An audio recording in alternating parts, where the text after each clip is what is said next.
Sabe aquela pergunta que todo mundo que mexe com a AWS uma hora se faz? Onde afinal o meu código deveria morar na nuvem? Pois é, hoje a gente vai desvendar isso. A gente vai dar uma olhada nos principais serviços de computação, sabe? Desde aquela máquina virtual que te dá controle total até o mundo serverless, que é quando a infraestrutura, bom, ela praticamente some da sua frente. Bora começar essa jornada? Pois é, essa é a pergunta, né? A questão central para quem desenvolve, para quem opera sistemas. E não é uma escolha qualquer, viu? Porque o lugar que você escolhe para rodar seu código impacta em tudo. Custo, performance, até na agilidade do time de desenvolvimento. Então vamos juntos analisar essas opções para a gente conseguir encontrar a melhor resposta para cada caso. Para a gente entender o porquê de tantas opções, vale a pena voltar um pouquinho no tempo. Antes da nuvem, era assim. Precisava de um servidor, putz, era um investimento inicial altíssimo, uma espera que parecia não ter fim para a máquina chegar, e o pior, você comprava uma capacidade fixa. Ou seja, ou sobrava a máquina e você perdia dinheiro, ou faltava nos picos de acesso e o sistema caía. A nuvem, gente, virou essa mesa. Ela trocou esse modelo super caro e engessado por um que é totalmente elástico. Você paga só pelo que usa e tem o recurso na mão em minutos. Isso não foi só uma mudança técnica, mudou o jeito que a gente pensa e constrói software. E aqui está o pulo do gato. Não tem essa de melhor serviço. O que existe é o serviço certo para sua necessidade específica. Pensa nisso como se fosse um espectro ou uma régua, sabe? De um lado, a gente tem o controle máximo. Do outro, a conveniência máxima. A nossa conversa hoje vai ser uma viagem por esse espectro. A gente começa lá na ponta do controle total e vai caminhando até chegar nos serviços que, olha, quase fazem a gente esquecer que existe infraestrutura. Beleza, então. Nossa primeira parada nessa jornada é a fundação de tudo, a infraestrutura como serviço, ou IaaS. É aqui que a gente tem o poder, o controle total. A analogia perfeita é construir uma casa do zero mesmo. Você escolhe o terreno, a fundação, o tipo de tijolo, o telhado, tudo, absolutamente tudo, está na sua mão.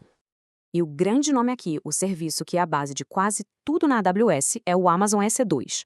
O nome completo é Elastic Compute Cloud. Mas, falando português claro, o que o EC2 faz é te permitir alugar servidores virtuais na nuvem. Simples assim.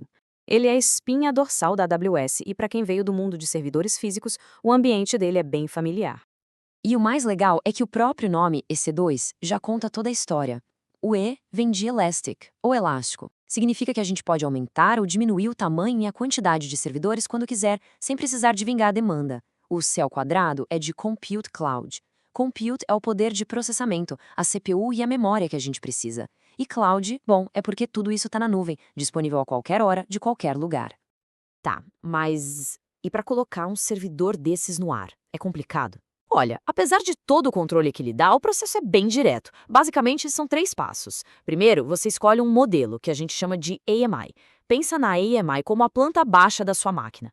Depois, você escolhe o tamanho, o tipo da instância. É aqui que você disse que é uma máquina mais parruda ou mais simples, com mais ou menos CPU e memória. E por último, a segurança. Você define as regras do jogo como se fosse um porteiro digital, decidindo quem entra e quem sai. Ok, entendida a base, o controle total do EC2, agora a gente vai começar a subir uns degraus na nossa escada de abstração. A partir daqui, a ideia é começar a delegar. A gente passa a entregar uma parte do gerenciamento da infraestrutura para a própria AWS e, com isso, a gente ganha tempo para focar no que realmente importa, o nosso código. E a nossa primeira parada nesse mundo mais gerenciado é o universo dos containers, para entender fácil. Se a máquina virtual, o EC2, é uma casa completa, com fundação, paredes, telhado e tudo mais, um container é tipo um apartamento.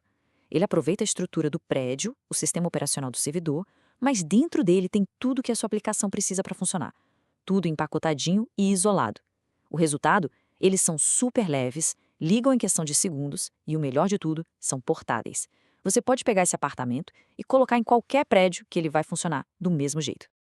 Mas e se a gente quisesse ainda mais facilidade? Tipo, muito mais.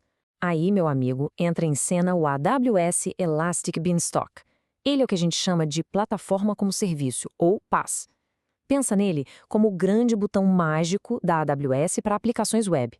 A ideia aqui é esquecer que existe servidor, balanceador de carga, auto-scaling, você só sobe o seu código e pronto. E a promessa é exatamente essa que está aí. O seu único trabalho é o código.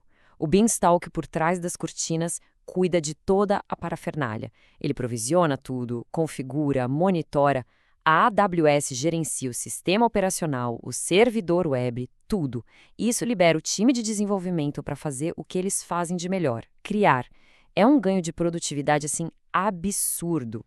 Bom, a gente chegou no topo da nossa escada, a abstração final.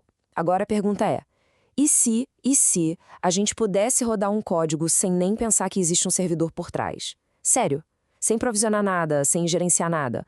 Essa é a grande promessa do mundo serverless, ou sem servidor. E a estrela principal desse show é o AWS Lambda. A lógica do Lambda é genial. Seu código fica lá, dormindo, e só é executado quando alguma coisa acontece. Um evento.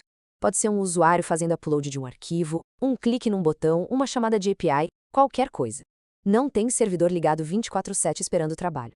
A analogia perfeita é contratar um freelancer para uma tarefa específica. Você paga só por aquele trabalho e não o salário dele o mês inteiro. É o suprassumo da eficiência de custo. Para isso não ficar abstrato, vamos pegar um exemplo clássico que todo mundo entende. Imagina um site onde as pessoas sobem fotos. E para cada foto grande que sobe, a gente precisa criar uma versão pequena, uma miniatura. Com o Lambda, funciona assim. O upload da foto no nosso armazenamento, o S3, é o gatilho, o evento. Esse evento acorda a função Lambda. A função pega a imagem, redimensiona e salva a miniatura em outro lugar. Fim. Tudo automático, simples e, o mais importante, sem um único servidor para a gente se preocupar.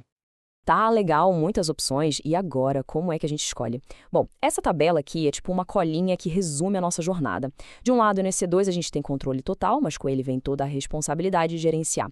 Conforme a gente anda para a direita na tabela, a gente vai abrindo mão de um pouco de controle em troca de mais conveniência, de mais agilidade, até chegar no Lambda, onde a nossa única preocupação é a lógica do nosso código. A resposta certa depende totalmente do que você precisa resolver. Não tem receita de bolo. No fim das contas, essa viagem toda que a gente fez pelo espectro dos serviços de computação mostra uma coisa muito clara: uma tendência. A evolução da nuvem é toda sobre tirar o peso do gerenciamento da infraestrutura das nossas costas. A ideia é nos libertar para que a gente possa gastar nosso tempo e nossa energia com o que realmente gera valor, inovar e construir aplicações incríveis.